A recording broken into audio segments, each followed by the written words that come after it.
very first ASMR video. Today I want to start off of reading Andrzej Bowarski's Witcher.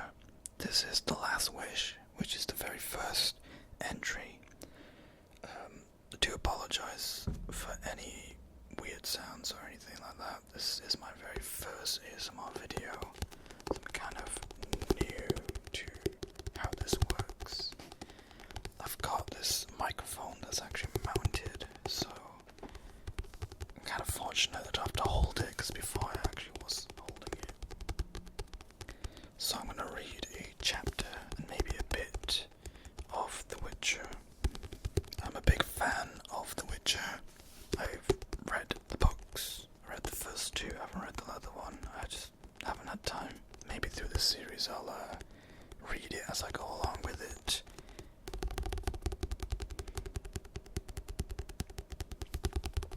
I've also played the games. I've played Witcher 2 and I've played Witcher 3. Witcher 1 is quite hard to get into, I'm not gonna lie. But I think one day I'll dedicate some time, put some mods, and actually give it a try. If this video does pretty well, I might even consider doing Witcher gameplay with ASMR commentary maybe. But again, I don't know how well it'll do. So without further ado, let's actually start. So we've got this first page, and as you can see, and there's a lot to see. I've gone through from the page 1. It's not really the first chapter, I believe. Yeah, the first chapter's afterwards, but we'll have a little read. So, the voice of reason won. She came to him towards morning. She entered very carefully, moving silently.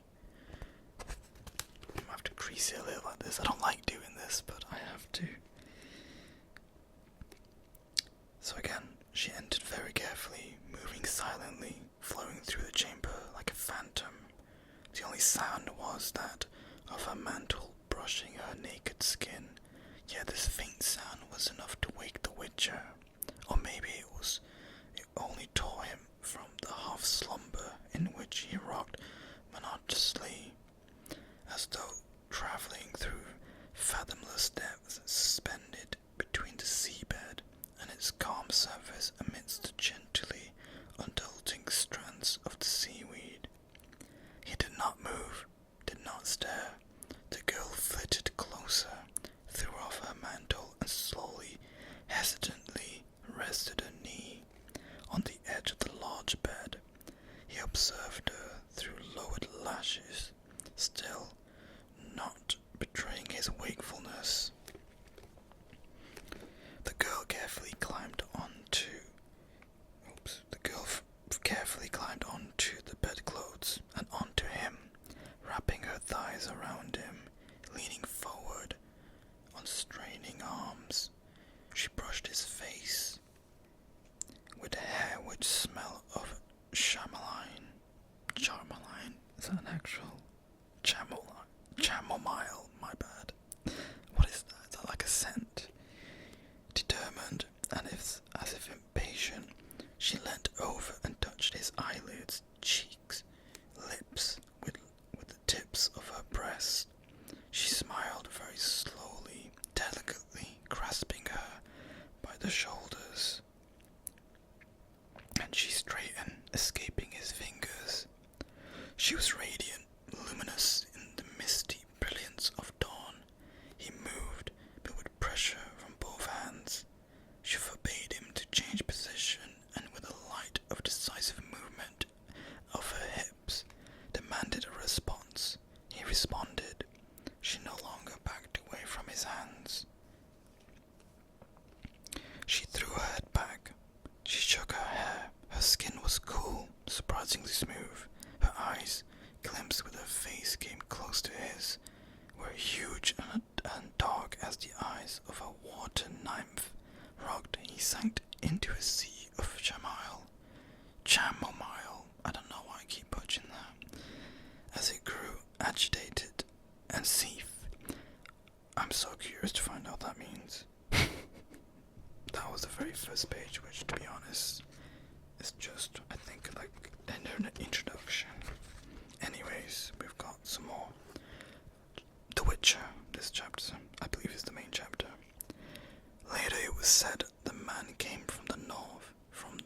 ambuscade. He came on foot, leading him laden horse by the bridle. It was late afternoon, and the ropers, saddlers, and tanners' stalls were already closed, the streets empty. It was hot, but the man had a black coat thrown over his shoulders. He drew attention to himself. He stopped in front of the old Narracott Inn, stood there for a moment, listened to the hubbub of voices. As usual at this hour, it was full of people. The stranger did not enter the old Narracott. He pulled his horse further down the street to another tavern, a smaller one called the Fox. Not enjoying the best of reputations, it was almost empty. The innkeeper raised his head above the barrel of pickled cucumbers and measured the man with his gaze. The outsider, still in his coat, stood stiffly in front of the counter, motionless and silent. "What will it be?" "Beer," said the stranger. His voice was unpleasant. The innkeeper wiped his hands on his canvas apron and filled a chipped earthenware tankard. The stranger was not old, but his hair was almost entirely white. I believe they are describing the Witcher, Geralt. Beneath his coat, he wore a worn leather jerkin laced up at the neck and shoulders. As he took off his coat, those around him noticed he carried a sword, not something unusual in itself. Nearly every man in Wearsome carries a weapon, but no one carried a sword strapped to his back as if it were a bow or a quiver.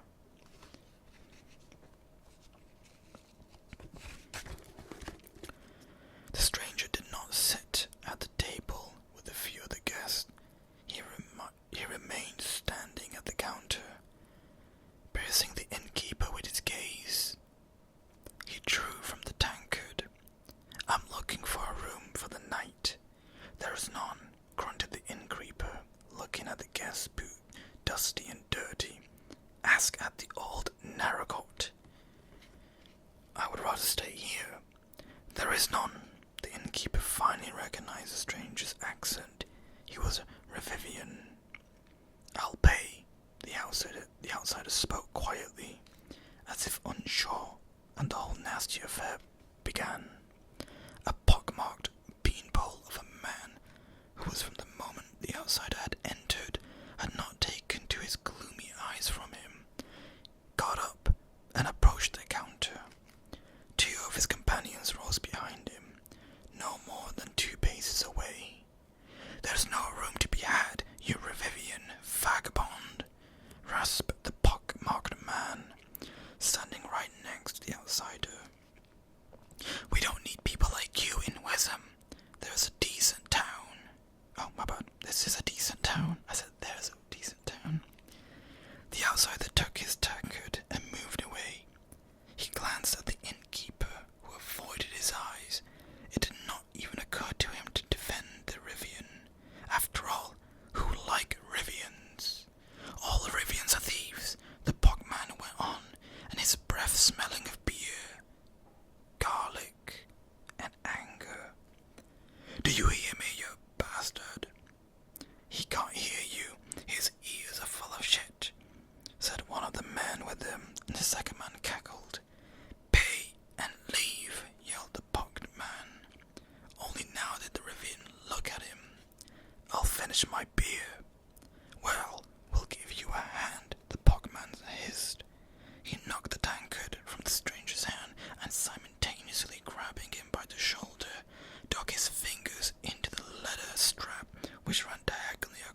chair fell with a crash, and earthenware smacked hollowly. I feel like I'm just making up some words as I'm reading out this bit. Smacked hollowly against the floor. The innkeeper, his lips trembling, looked at the horribly slashed face of the pocked man who was climbing with his fingers to the edge of the counter, was slowly sinking from sight. The other two laying on the floor, one motionless, the other withering and convulsing in the dark, spreading puddle.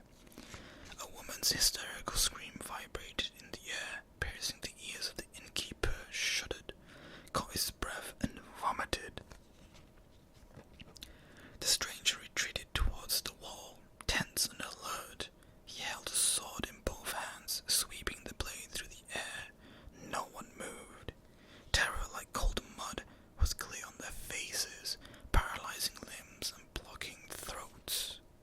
3 guards rushed to the tavern with thuds and clangs. They must have been close by. They had treacherous